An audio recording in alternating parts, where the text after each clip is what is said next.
This is All India Radio. In the program Insights, now we bring you a discussion on latest developments in Russia-Ukraine war and its implications.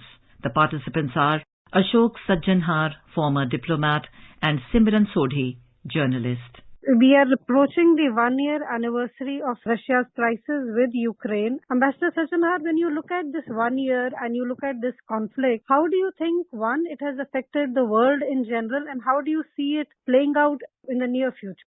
It would be true to say that although the war is taking place in a small area, in a small region in the center of Europe. After all, Ukraine, the territorial area is about 600,000 square kilometers. And the war over the last 1 year has been confined to that particular territory. It has really not spread beyond that. But if you look at the impact, as you said very rightly, Simran, there's not a single country in the world that has not really been affected by it. Because I think it is only now that the world has realized that Ukraine has been such a significant supplier of food, of fertilizer, and Russia has been such an important supplier of minerals, fossil fuels, not only to Europe but also to many other countries in the world. So what we notice from here is that there are acute shortages of food, fertilizer, fuel in Europe and in very many countries of the world, particularly in developing countries.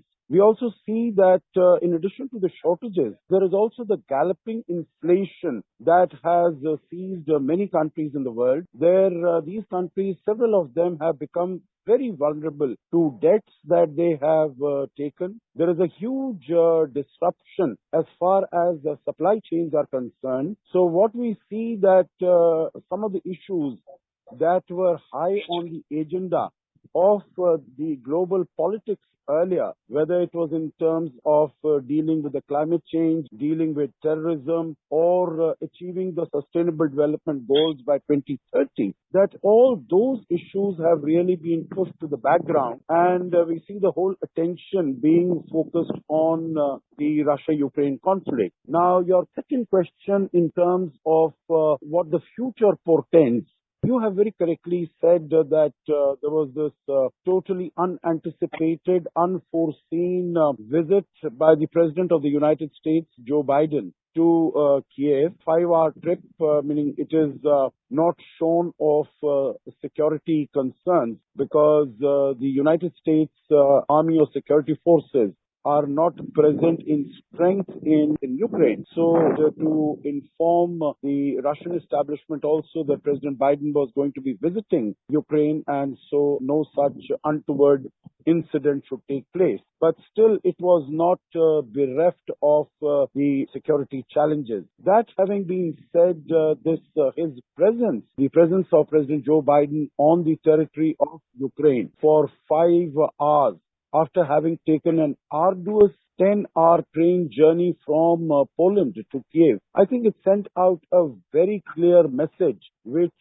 President Biden also gave in his address in Warsaw, in Poland, as well as in Kiev. The United States and the NATO alliance is prepared to stay with Kiev, with Ukraine, with the people of Ukraine and the leadership of Ukraine for long.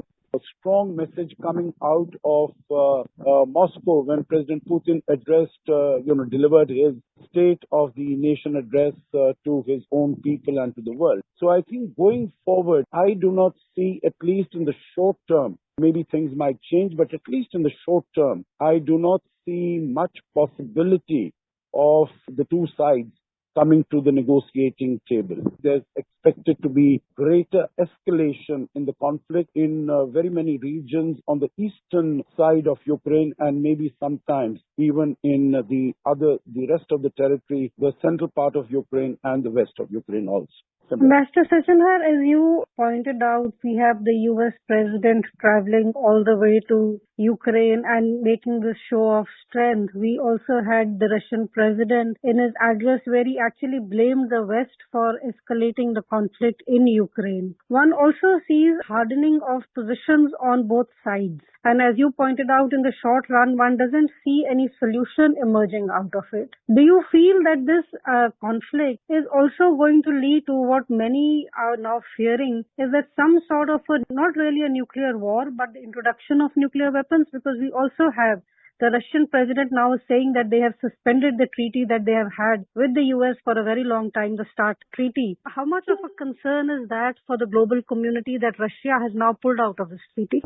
In terms of whether there is real threat as far as a nuclear confrontation is concerned. Now, I think we need to be realistic to acknowledge that this nuclear weapon use possibility has been brandished by Russia for quite some time. In fact, even before the conflict began, even before the aggression began on the 24th of February last year, there had been statements that had come out from Russia at different levels, whether it was at the level of the defense minister, Sergei Shoigu, or the foreign minister, Sergei Lavrov, that, if things come to such a pass, then of course the nuclear weapons are also an option. And these threats have been made in more recent times, and at times even by President Putin himself. But my own assessment is that while there might be this brandishing, this muscle flexing as far as the nuclear possibilities, the use of nuclear weapons is concerned, I don't think that any country, Russia, will resort to them. Of course, it will really depend upon conflict takes place going forward. The second question of the New START treaty, you would recall that the treaty was really started by Barack Obama in 2010, and the latest extension took place in, if my memory serves me correctly, February 2021, just after President Biden took office in January of 2021. And it is valid in its current extension. It will go on till 2026.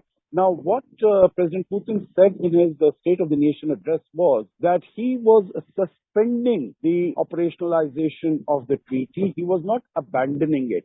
He was not walking out of it, because the rationale that was given is that under the circumstances that, the conflict is going on and the war is going on, and the United States is giving so much of support, modern equipment, weaponry, armaments, etc. to Ukraine, then the visit of US inspectors to the Russian nuclear facilities could prove to be very dangerous, because that intelligence could possibly be passed on to Ukraine, and that might have a very huge adverse security impact as far as Russia is concerned. So while it will continue to follow in terms of maintaining the limits on the number of nuclear weapons, etc., but it has stopped from the inspection of these facilities.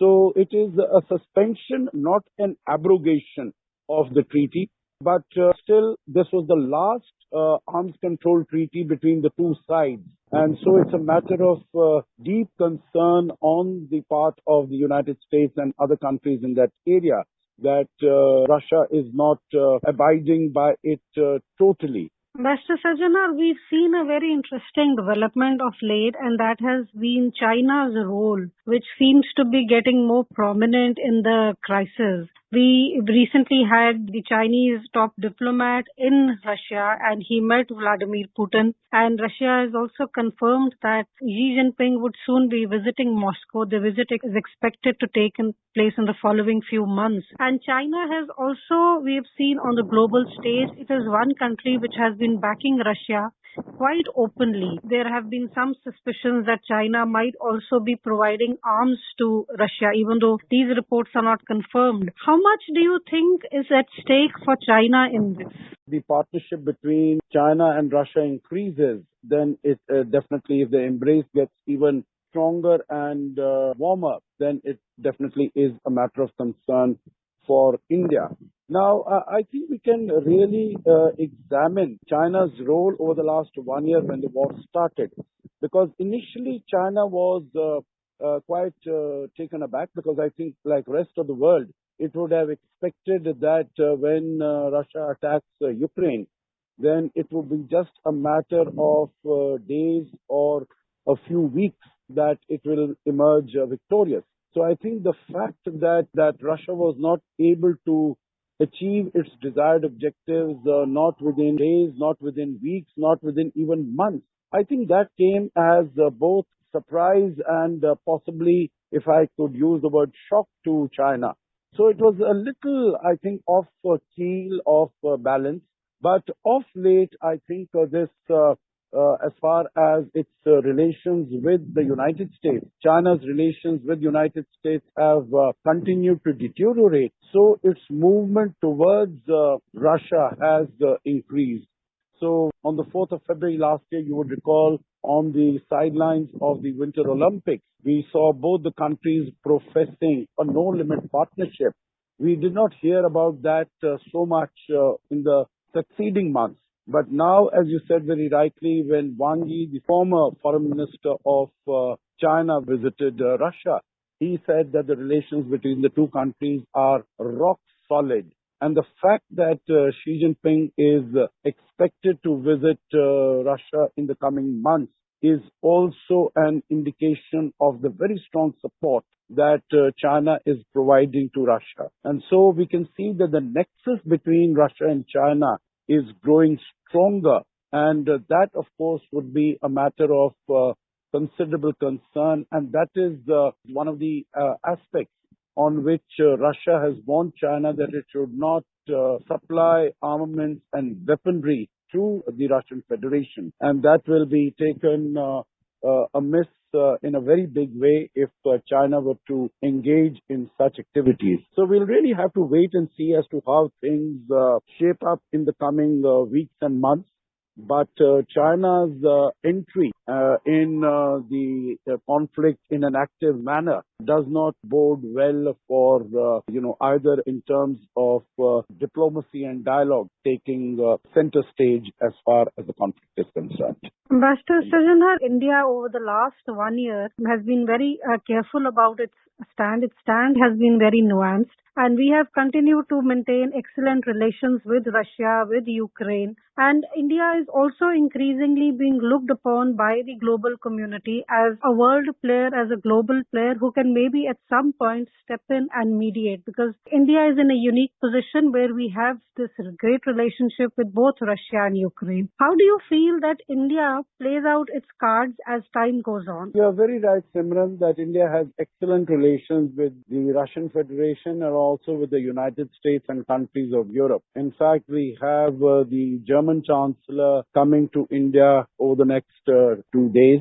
Prime Minister of India and the President of the United States have been in very close contact and consultations with each other just a few days ago. And even last few months ago, they met in Bali on the sidelines of the G20 meeting there. And going forward, of course, there are a number of other meetings that are scheduled, the G20 summit in India, the Quad summit in Australia. But I think we should not overestimate the possibilities and role that India can play as far as mediating between Russia and its adversaries in the West are concerned. So I think we need to be cognizant of that, because as we have seen, the visit of President Joe Biden to Kiev and the address by President Putin to the nation very clearly demonstrates that both sides are determined to continue with the war, with the conflict. What are the possibilities, the small possibilities in terms of working together with all of them and trying to bring them to the negotiating table? I think we should also be mindful of our own limitations in that way, because unless Russia and the United States decide by themselves that the time is right for coming to the negotiating table, I don't think any country would be able to persuade them to do so. And we will continue to follow the developments in Ukraine and in the global geopolitics, as the Ukraine crisis doesn't seem to be heading for a quick end. And we will keep a watch on how China plays out its role and various other nations. With these comments, we bring our discussion to an end. Thank you. You were listening to a discussion on latest developments in Russia-Ukraine war and its implications. The participants were Ashok Sajjanhar, former diplomat, and Simran Sodhi, journalist. This program was produced and presented by the News Services Division of All India Radio. You can listen to it on our mobile app, News on AIR. This program is also available on our YouTube channel, News on AIR Official. You may email your opinion about this program at airnsttalks@gmail.com.